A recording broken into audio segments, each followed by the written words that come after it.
Why, hello there again.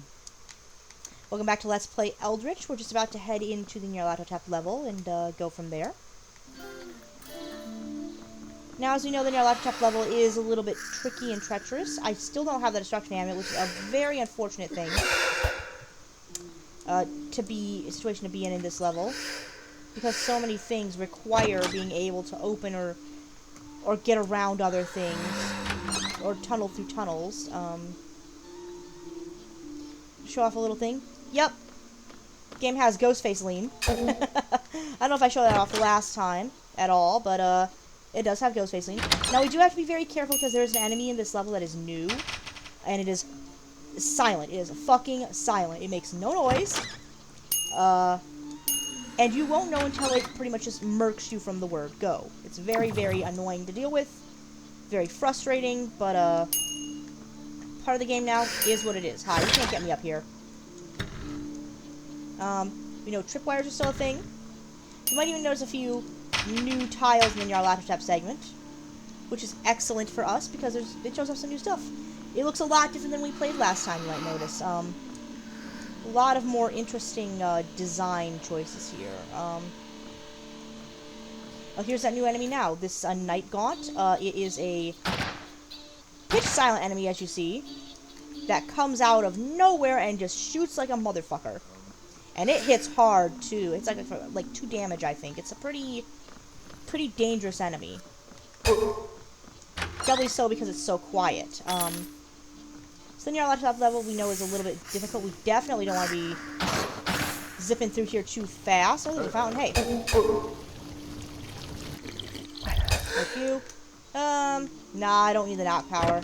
Block power is still better. Nothing there. It's gonna be really unfortunate if I don't find a destruction amulet soon. Whoa! What'd I do that for? And then I ran into it anyway. Wow. Let's eat this guy, I guess. So we are just, we can eat everything and anything. Except, of course, humans. You can't eat humans. The game will not let you eat a human. Cannibalism is not allowed in Eldritch. Well, we do have a way out. It's up this way, okay. I missed that part. Whee! But yes, oop. I'm demonstrating that yes, you can duck under tripwires if they are high up enough. And, let's go through here. Is the bank area? I feel like it's the bank area, but I can't get in there just yet. Oh, fucking finally! About damn time! Oh. That was a fucking nightmare. God. There's nothing here, okay. It's just a random room, okay. But yes, okay, we do have a destruction amulet now. That's good. I was, like, holding my breath, hoping and praying we would find one this whole time. And now we have one, so our setup is golden, basically. So now I am running low on keys. I do want to be very careful here. And I'm not running low on bullets. You hear a blood pool over there, which I didn't show this off yet. This is a new room. The blood pool.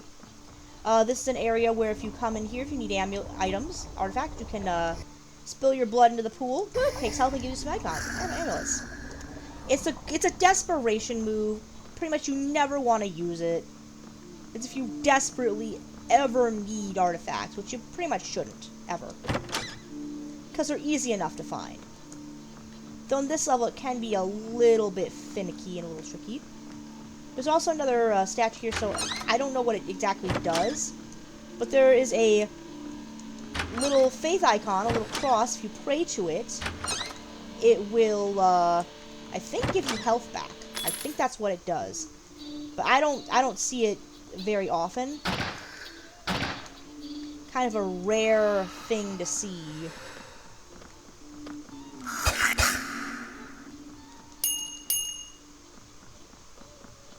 Oh, hi. Remember our statue friends. Let's hopefully not get jump scared again by these motherfuckers. I hate these guys. Oh, there's another one right over there, too. This thing really said fuck you. Okay, wow. Oh, no, it's not. Okay. Oh, that can set that off? I didn't know that. I did not know that could set that off. Today I learned. I'm still learning new things about this game. I've played it for like 200, 300 hours now. I'm still learning something new about the game. I'm a professional at this game by now, and I'm still learning. No thanks, we'll just take the, 1 bullet discount and go.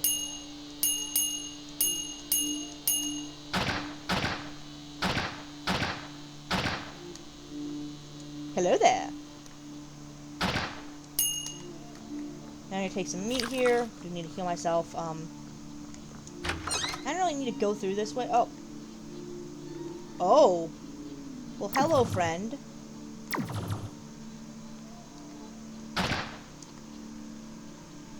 That could have been real bad. If I missed that one. Okay, as you know, just 3 walls around these guys is enough to render them neutral. Completely harmless. Because they can't see us from behind them. They don't have eyes in the back of their heads. Unlike your mom. What the... Okay. Not sure what purpose that door serves, but alright. I hear a fountain somewhere. Ooh. This guy was almost right on our butthole, so let's make sure he is not on our butthole.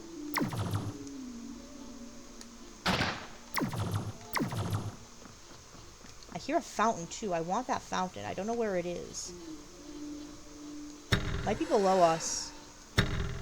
I think it is below us. Somebody really doesn't want you in this area. Damn. You can stand on them. I am going to demonstrate that. So yes, you can stand on lower statues. They are just statues after all.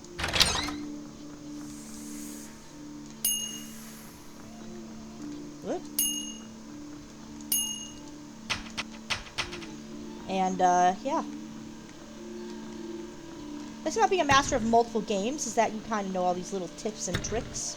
Like juggling items, doing all sorts of different things, and, figuring things out just based on the item stuff that you have, and, what little, like, bunny hops and stuff you can do. Like, for example, you can bunny hop in this game. It's even faster with the jump boots. But bunny hopping is a thing in the game. Not gonna burrow straight down. That would be a death sentence. Kind of like Minecraft, you never want to dig straight down. Boop. Boop. Okay. Now this is the turn once and for all if it's actually upstairs or downstairs. If it's upstairs, I might have to go back up. It's downstairs. Good to know. Ooh. Tricksy, tricksy. Nyarlathotep, the Chaos God, playing one of his tricks on us again. The Black Pharaoh playing one of his tricks on us again. Which is, as he is wont, as he usually does. I think we're just a little too slick for him.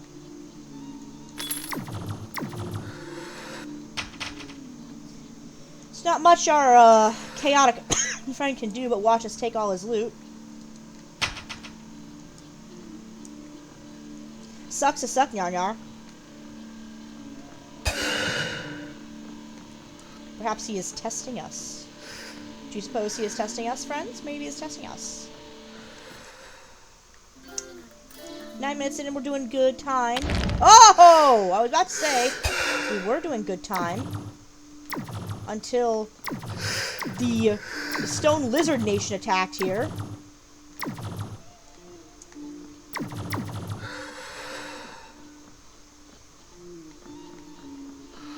Whew. Those still startle me after all this time, to be honest. 200, 300 hours in this game, and I still get startled by those statues. I will never rest easy around those, I swear. I mean, they functionally are weeping angels, I mean.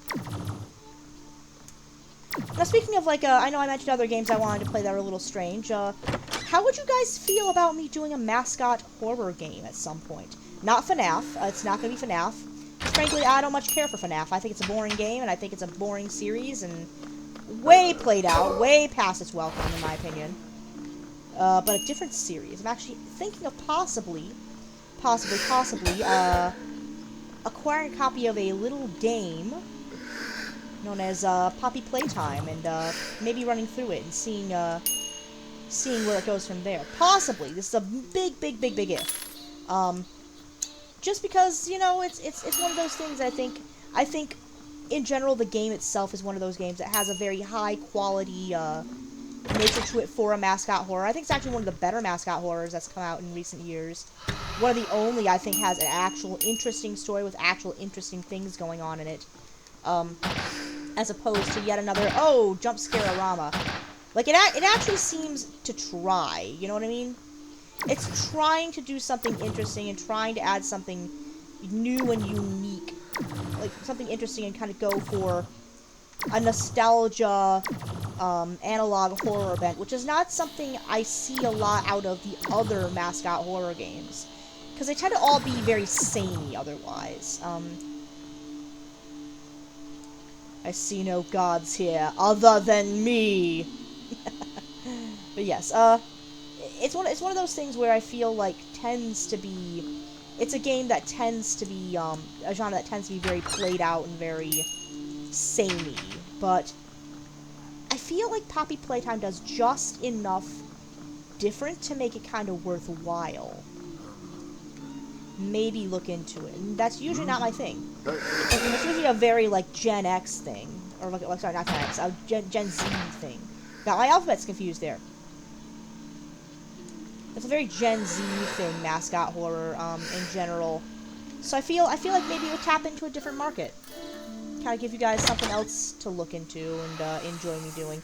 And I'm sure I would be terrified to utter bits by it. It's one I've been following, too, for quite some time, and kind of been low-key interested for a little bit, so let me know. Would you like to see me run Poppy Playtime?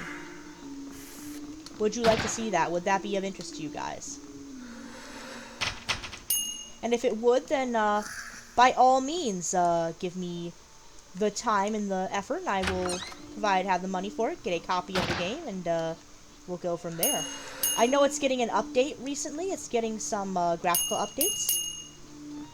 So, we'll see. We'll see. And Chapter 4, from what I understand, is coming out very, very soon. I think it's actually, I believe it's intended to be, I don't know, but I've heard from some people say it's intended to be kind of finale to the game. But I don't believe for a second it's the last chapter in the franchise at all. I think they're going to do a lot more, just because I mean, it's such a cash cow at this point. It's gotten kind of big. I mean, you see, like, Huggy Wuggy plushes, you see Huggy Wuggy costumes. It has an audience, and the audience is kind of kids. So, I may even tone down my language and everything, just because it is kind of a game for kids, and I don't want a game for kids to be filled with me swearing up a storm like I do in Dead by Daylight or in these games. Because, I mean, the rest of my channel just is not for kids, but I think it might be interesting to try some content for kids. I've been experimenting with shorts, I've been experimenting with, other forms of content, and, I hope you guys have been enjoying my, shorts, as, like, recaps as they were, from other videos, but do know from now on that if a video is underneath a minute on my channel, it's gonna probably be a short, and I'm not gonna do them very often, but they will happen. They will happen with, not a lot of frequency, but they'll happen. Just because I think, for, like, one-off little jokes, a short format is probably the best. Nyarlathotep is providing. Damn, he is, like, just giving me all the things.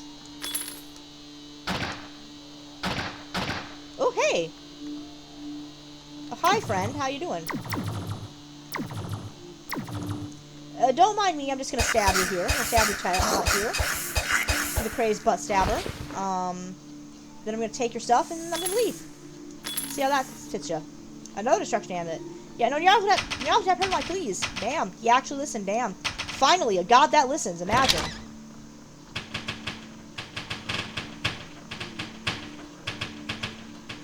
That was maybe a little much. I do apologize. I suppose that was maybe a little bit intense a joke.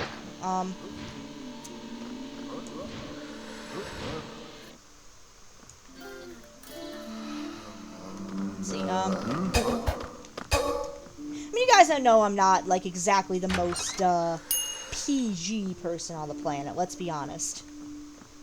I make jokes on my channel that are maybe a little beyond the pale and maybe a little risque and a little bit, a little bit, raunchy on occasion. I mean, I have a friend in my recent videos whose username is Nod to Get Pegged. I've definitely left behind the, oh, let's be family-friendly content. I'm an adult. I assume you're all adults watching this. Oh! Whoa! Okay. I have to eat this night gaunt. I didn't want to do that, but okay. But yes, we're all adults here, I assume, watching this content. Oh, that's not where I want to be at all. I don't care about that. We're not doing that. We're doing the original ending. We're not doing the actual true ending here. Because it takes too long to do the true ending. You saw me do that in the first run. I don't need to do it again.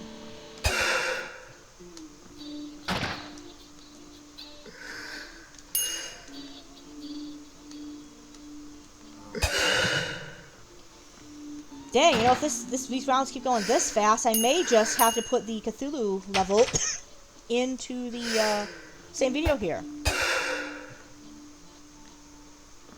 Might be easier that way. So how do I get around this lizard statue? This is gonna be a problem here for me. Let's see. I think we're good. Woo! I just did a Batman leap. Damn! There's a lot of these dudes. There's so many of these dudes. Where do all these mummies keep spawning from? Well, I kind of know where they keep coming from. They're coming from whatever horrid pit of spawning Nyarlathotep uses, I guess.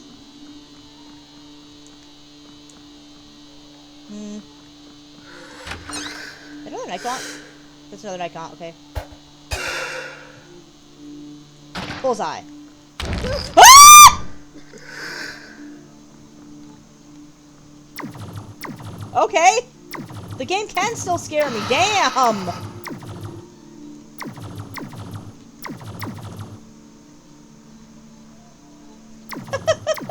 That was like I just encountered Michael Myers at, like, well, I'm injured on Death Book screen. God. That's what that fucking was. God. I'm okay now. I'm okay. The evil has been defeated. We're okay. Can I find something to eat that isn't... No, I'm gonna have to eat this night gaunt. No, I don't think night gaunts would taste very good. Lovecraft describes the night gaunts as being rubbery, amorphous beings that fly and clutch you and tickle you as they drag you off to the dreamlands. They sound very unpleasant, is what I'm saying. For as nice, as fun as being tickled is sometimes, I don't want to be tickled all the way to another realm where magic is reality. I mean, that might be somebody's kink, but it's not mine.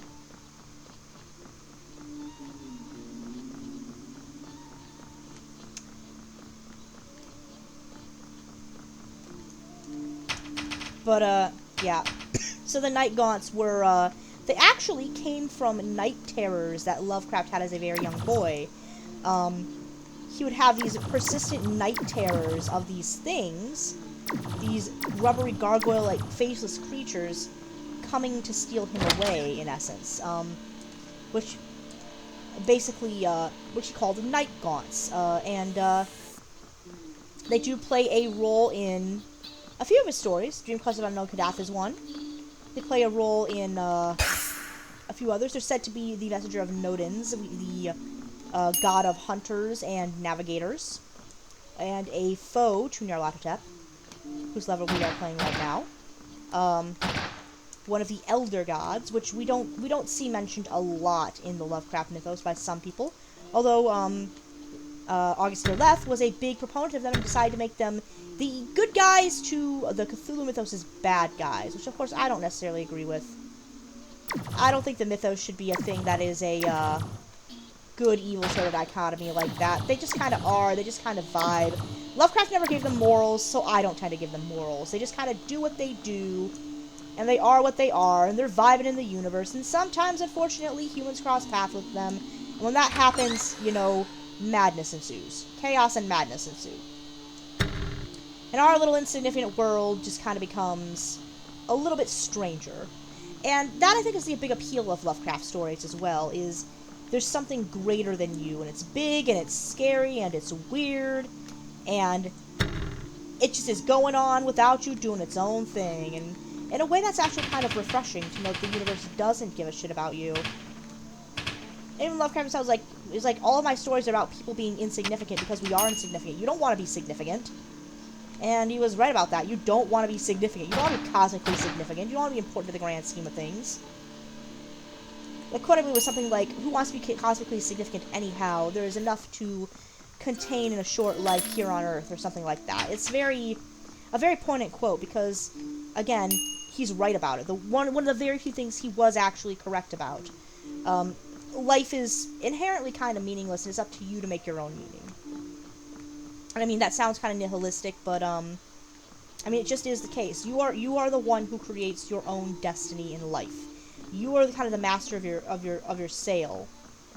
And you're the kind of the one who has to decide, what do I want to do with my life? How do I want to take my life? What direction do I want to take my life?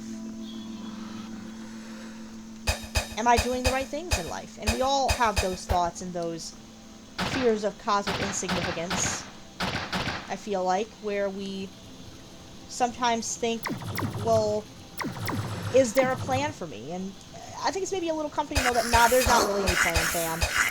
Life's just life, and you just kind of work with it the best you can, just like everybody else. I keep stabbing myself with my own knife.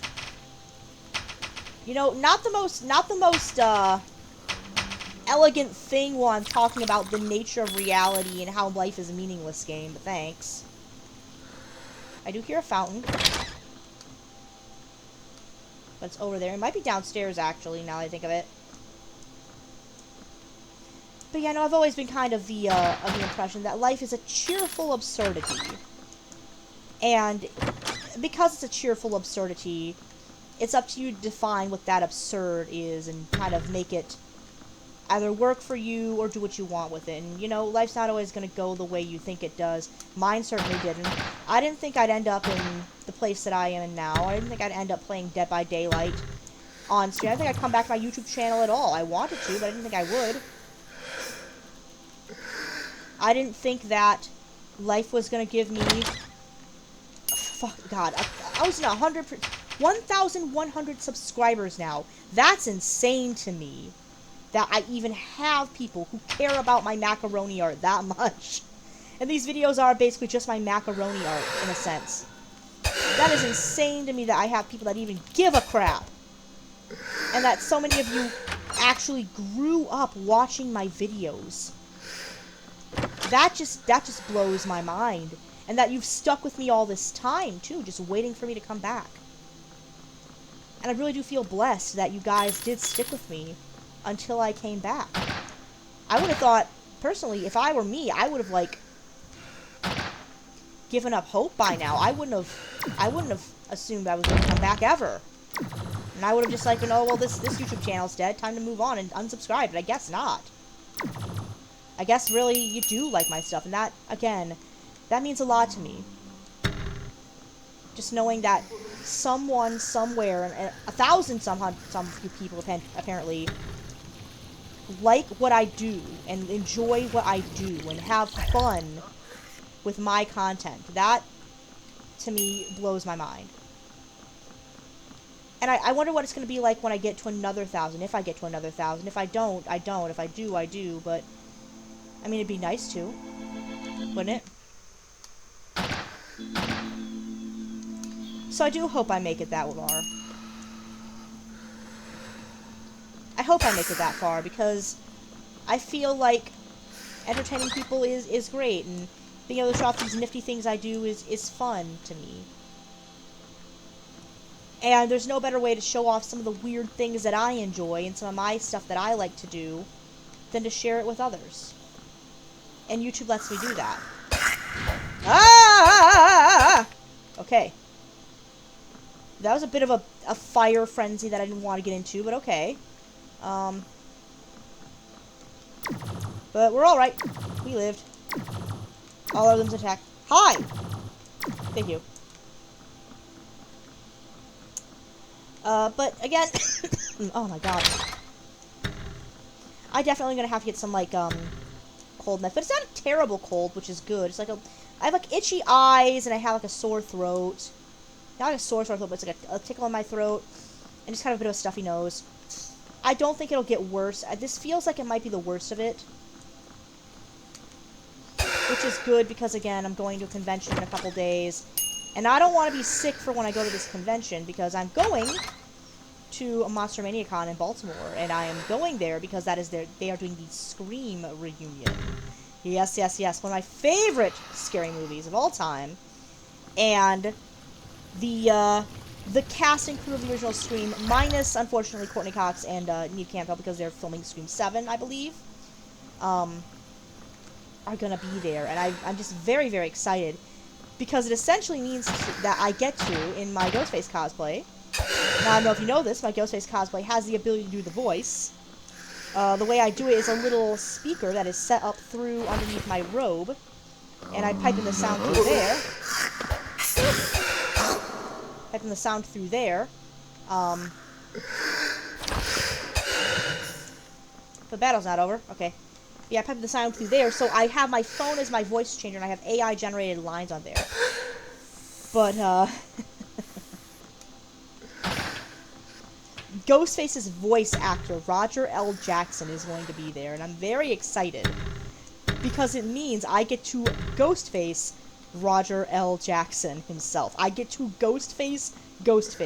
And of course I also get to meet Matthew Lillard and Skid Ulrich and Ghostface on them too. That's going to be very cool. David Arquette is going to be there, so Dewey Riley is going to be there.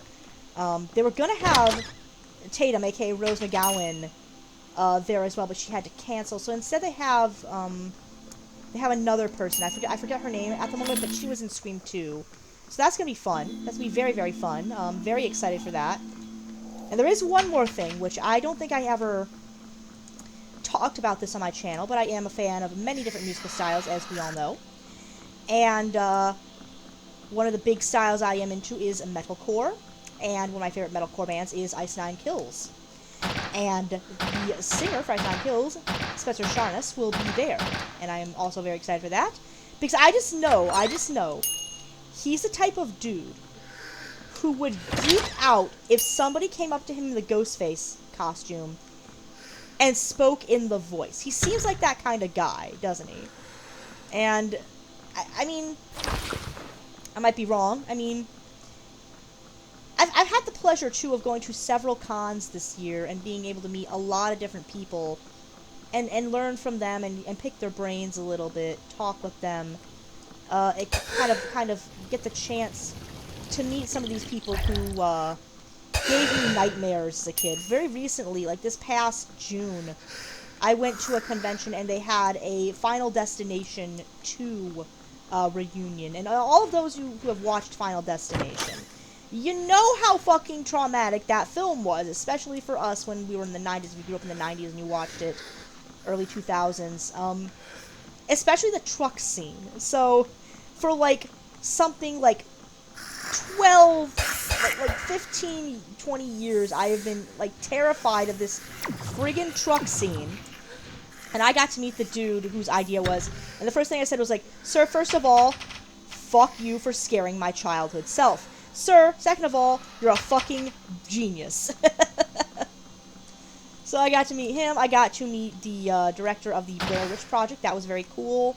I got to meet a bunch of the cast and crew who worked on Final Destination 2. Got to watch Final Destination 2 again, which I haven't seen in a long-ass time. I've been able to meet, again, a lot of very interesting people. And I feel very blessed that I've been able to do that, because it's kind of been one of those things. Oh, geez, hi. That I always thought one day I would meet somebody famous in person. I thought, how cool would that be to meet somebody famous in person? And now I've met multiple semi-famous people in person, and it's just like... One of the coolest I think I had was I met the... I met the woman who sings the song Cherry Bomb. Joan Jett and the Heartbreakers' Cherry Bomb. I met her, and she's a very cool lady. She's kind of like a cool aunt. She really is kind of like a cool aunt. And the way I met her is really funny, because I didn't realize it was her at the time, because I don't keep up with, like, 80s music that much. I'm a millennial, why would I? Well, that's the way out. Ooh! Ah, no, no, no, no, no, no, no, no, no, no, no, no, no, no, no, no!